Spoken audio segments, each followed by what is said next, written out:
সুমন একাডেমির ইউটিউব চ্যানেলে সবাইকে স্বাগতম। এবার আমরা অধ্যায় 7-এর 83 পৃষ্ঠার 5 নম্বর অঙ্কটি করব। অঙ্কটিতে বলা হয়েছে যে 500 টাকার 3টি নোট 15 জনের মধ্যে ভাগ করে দিলে প্রত্যেকে কত টাকা পাবে। তোমার কাছে 500 টাকার 3টা নোট আছে, তুমি 15 জনের মধ্যে ভাগ করে দিতে চাও। আচ্ছা, ধরো তোমার কাছে 10 টাকার 3টা নোট আছে। এখন তুমি এই 10 টাকার 3টা নোট 5 জনকে ভাগ করে দিতে চাও, অথবা 10 টাকার 3টা নোট তুমি 3 জনকে ভাগ করে দিতে চাও।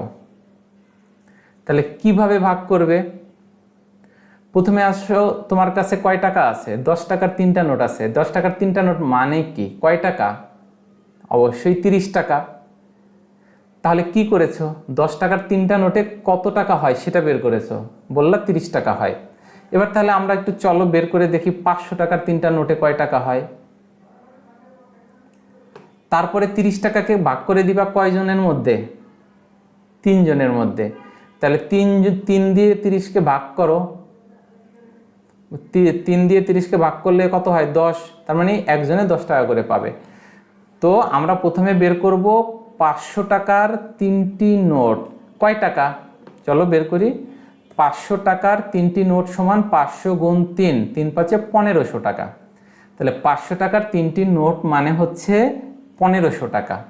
এবার 1500 টাকা 15 জনের মধ্যে ভাগ করে দিতে হবে। দিলে প্রত্যেকে মানে কি? একজনে কয় টাকা পাবে? তাহলে 15 জনে পাবে 1500 টাকা। 15 জনের মধ্যে ভাগ করে দিবা 1500 টাকা। এ কথার অর্থ কি? এ কথার অর্থ হলো 15 জন পাবে 1500 টাকা। তাহলে প্রত্যেকে কত টাকা পাবে? মানে একজনে কয় টাকা পাবে? একজনে পাবে 1500 ভাগ 15 টাকা। তাহলে 1500কে 15 দিয়ে ভাগ করলে হয় হলো কত? 15 একে 15, থাকে 0। এই ভাগটা একটু দেখো। 15 দিয়ে যদি 1500কে ভাগ করবো কি করে? প্রথমে 2 ঘর নিলাম, 15 একে 15 মিলে যায়। এবার নামাইলাম এই 0। এবার 0কে কি 15 দিয়ে ভাগ যায়? বলবা যে যায় না। না যায়, 0 দিয়ে ভাগ যায়। কারণ 0 দিয়ে 15কে ভাগ করলে 0ই হয়। 15 0 0, এবার মিলে যায়। এবার নামাইলাম এই 0। এবার এই 0 নামানোর পর কি করব? আবার ভাগ যায় 0 দিয়ে। 15 0 0, এবার রইল 0। তাহলে কতবার? 100 বার। সরাসরিও ভাগ করা যায়। 1500কে 15 দিয়ে ভাগ করলে 15 100 1500, তাহলে 100 টাকা। অর্থাৎ একজন পাবে 100 টাকা। এবার চলো আমি আরেকবার রিভিউ করে দিই। 500 টাকার 3টি নোট 15 জনের মধ্যে ভাগ করে দিবা। 500 টাকার 3টি নোট মানে কি? মানে হলো 500 গুণ 3। 500 টাকার 3টি নোট মানে 500 গুণ 3 1500 টাকা। এবার 1500 টাকা 15 জনের মধ্যে ভাগ করে দাও। এই যে 1500 টাকা 15 জনের মধ্যে ভাগ করে দিয়েছি। হয়েছে কত? 1500কে 15 দিয়ে ভাগ করলে 100 টাকা। তাহলে একজনে পাবে 100 টাকা করে।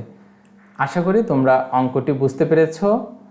অবশ্যই কমেন্টস করে জানাবে অঙ্কটি বুঝতে পেরেছো কি না। অঙ্কটি দেখার জন্য অনেক অনেক ধন্যবাদ। পরের অঙ্কটি দেখার আমন্ত্রণ জানিয়ে শেষ করছি। আল্লাহ হাফেজ।